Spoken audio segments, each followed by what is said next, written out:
Good morning, students. So in our last class we studied about the cell organelles, that is endomembrane system, and in that we studied about the endoplasmic reticulum, the Golgi complex, vacuoles and lysosomes. And today in this video we will study about the mitochondria and other cell organelles. So this mitochondria, it was first observed by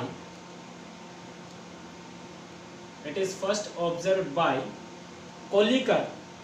Kolliker is a scientist who first observed the mitochondria in 1880, and the name mitochondria was given by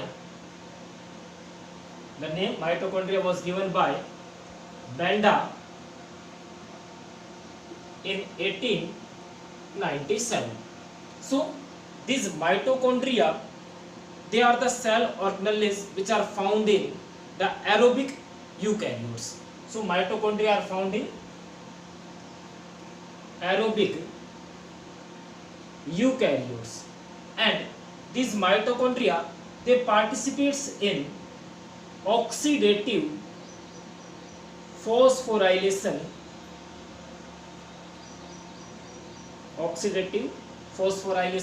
and in Krebs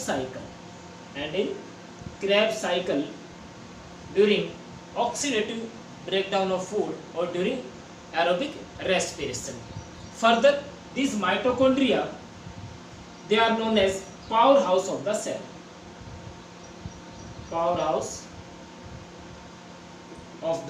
cell. So these are the powerhouse of the cell because these mitochondria, they are the major center for the release of energy in the form of ATP during aerobic respiration. Now these mitochondria, they are usually absent in prokaryotes, and in anaerobic eukaryotes. So they are absent in prokaryotes and anaerobic eukaryotes. Further, the number of mitochondria, we are talking about the number of mitochondria. The number of mitochondria, it may vary from 1 to several in a cell depending upon the activity of that cell. Further, the position of a mitochondria in a cell,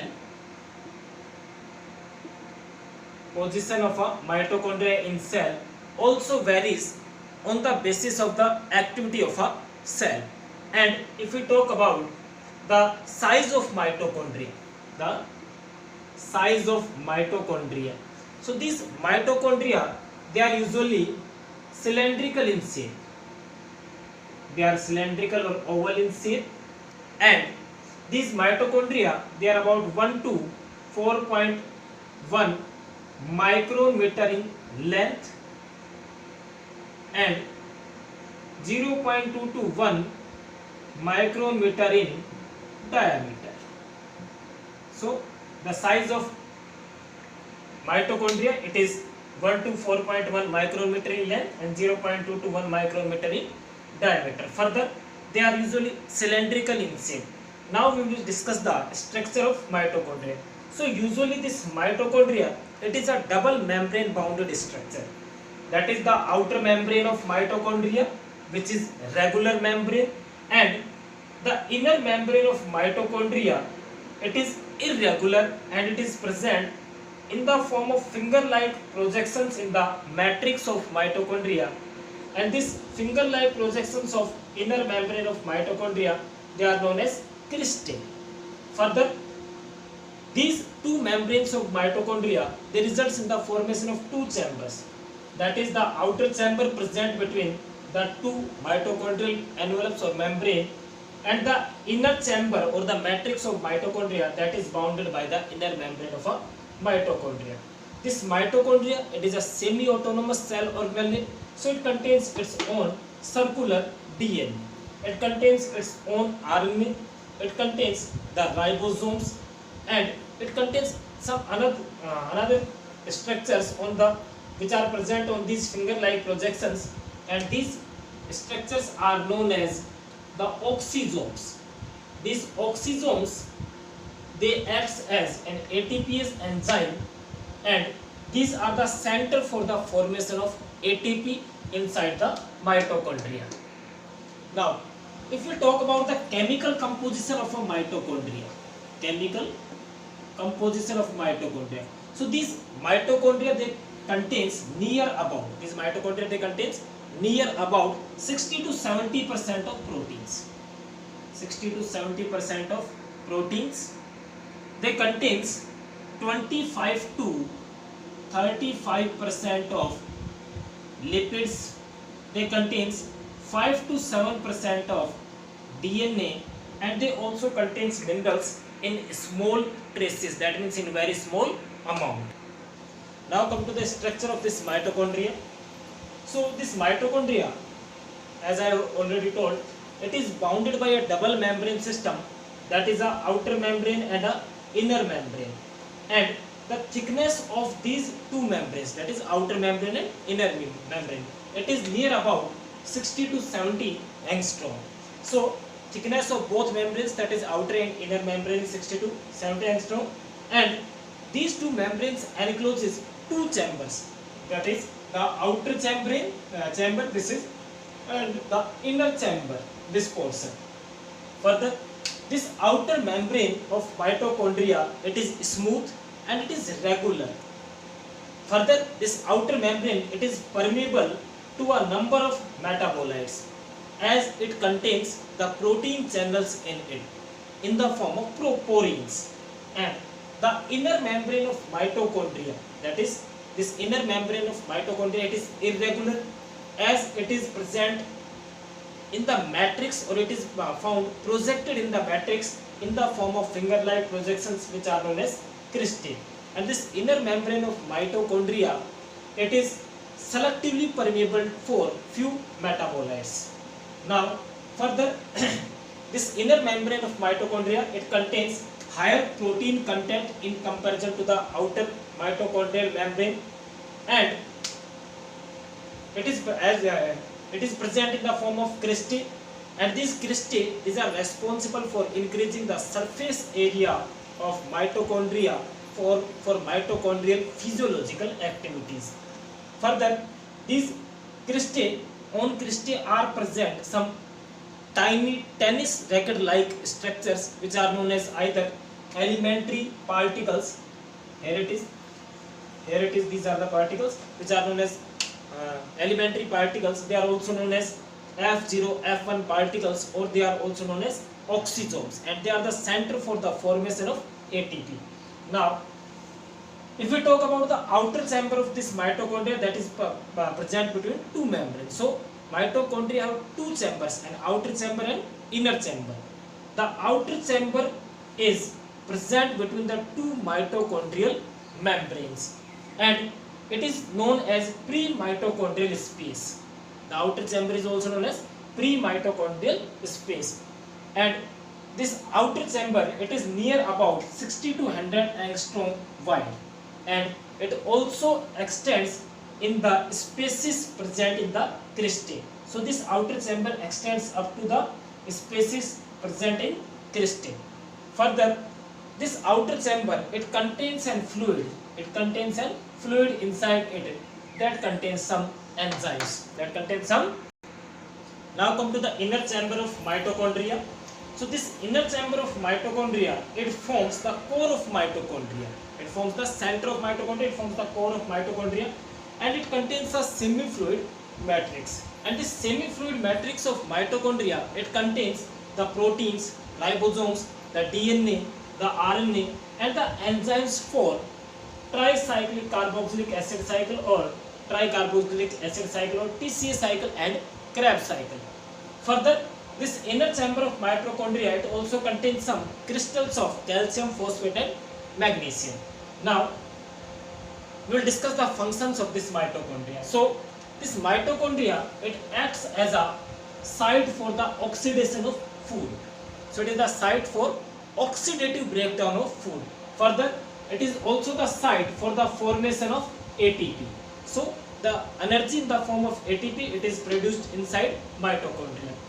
Further, this mitochondria it also provides certain intermediates for the synthesis of certain compounds such as chlorophyll, cytochromes, pyrimidines and steroids.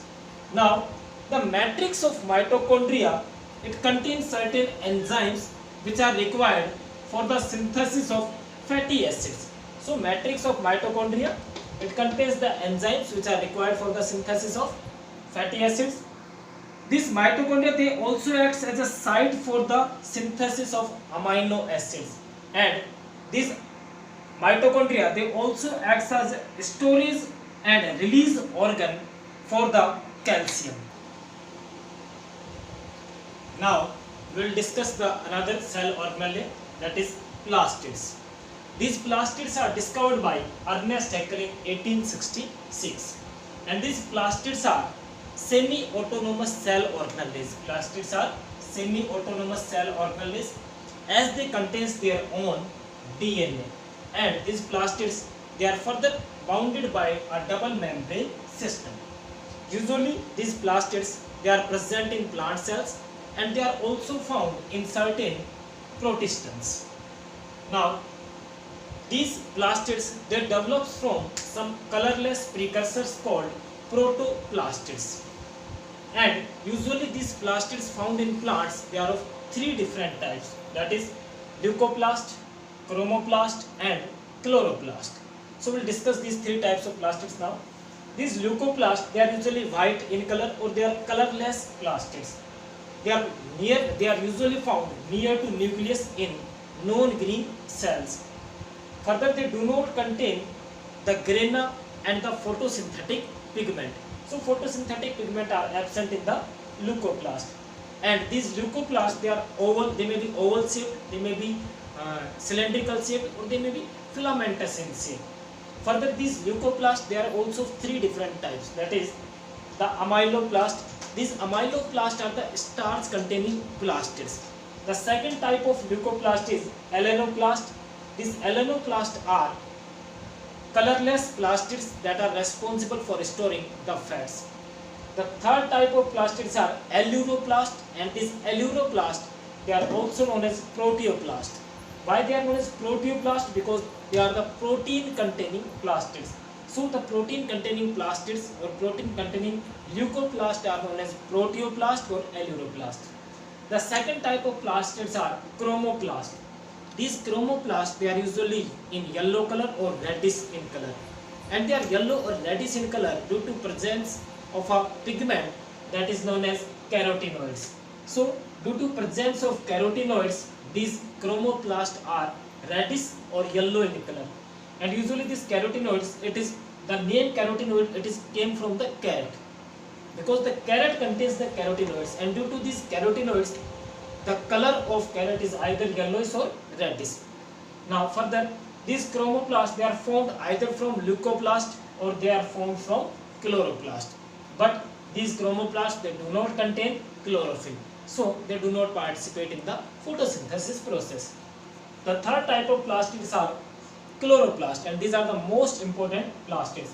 Usually these chloroplasts, they are green in color due to presence of a green pigment that is known as your chlorophyll. And these chloroplasts, they also contains the carotenoids. So they contains two types of light absorbing substances, that is chlorophyll and carotenoids. Both are light absorbing pigments. Now because these chloroplasts, they contains the light absorbing chlorophyll pigment, so these chloroplasts are the site for the photosynthesis, that is they contains photosynthetic pigment, so they acts as a site for the photosynthesis in the leaf cells of the plants. Now come to the number of this chloroplast, because we are going in details about the chloroplast. So these chloroplast, their number depends upon the type of cell, the type of tissue, and the location of these cells or tissue. Usually the cells of colon-chyma tissue, they contains near about 20 to 40 chloroplast per cell. The shape of chloroplast.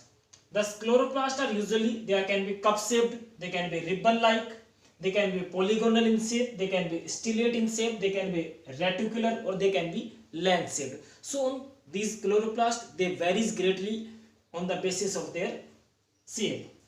If you talk about the size of this chloroplast, so the length of chloroplast is near about 4 to 10 micron meter, and their breadth is near about 2 to 4 micron meter in case of higher plants.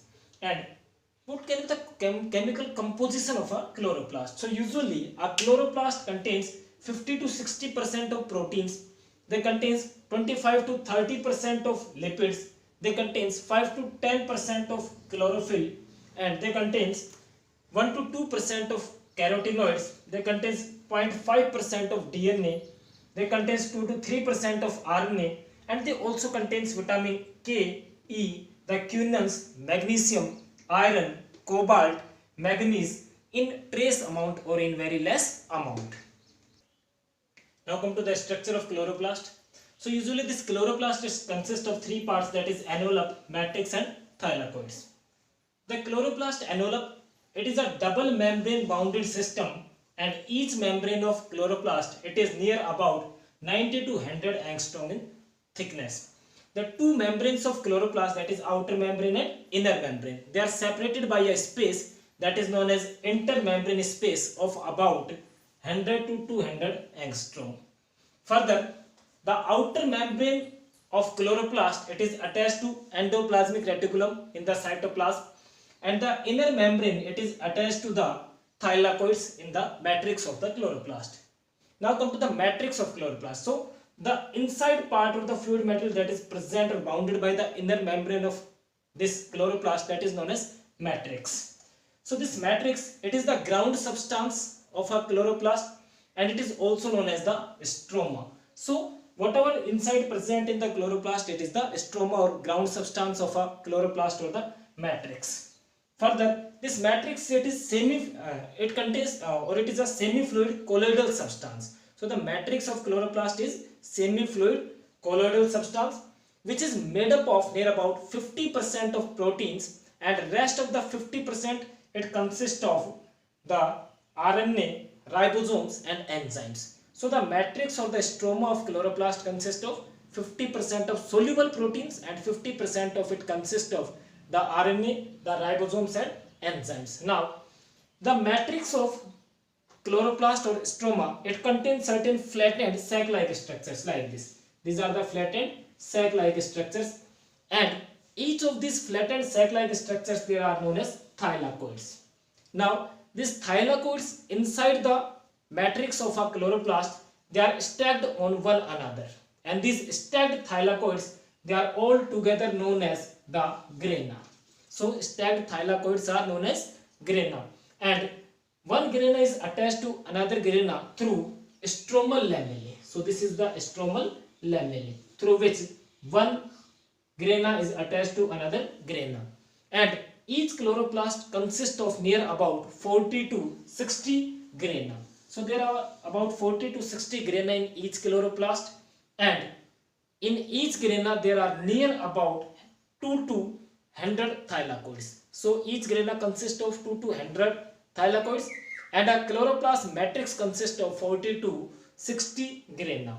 Now this matrix of chloroplast, it also consists of its own ribosomes, it consists of its own circular DNA, it contains the RNA.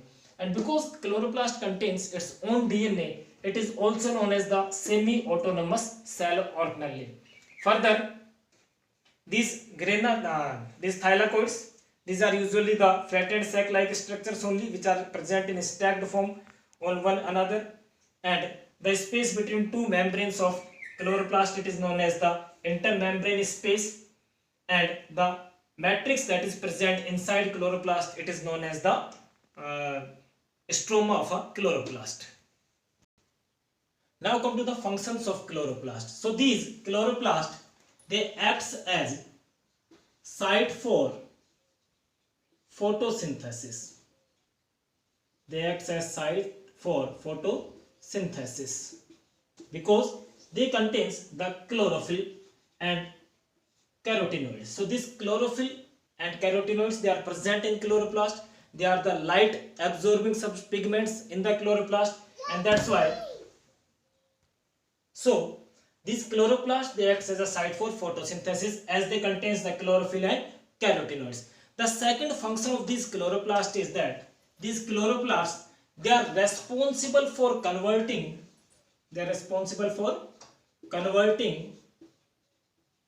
sunlight energy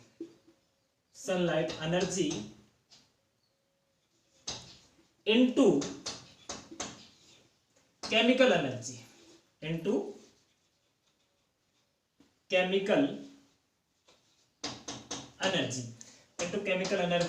and this chemical energy later on it is utilized for the splitting of H2O molecule into H plus ions and oxygen. So the third function of this chloroplast is that they consumes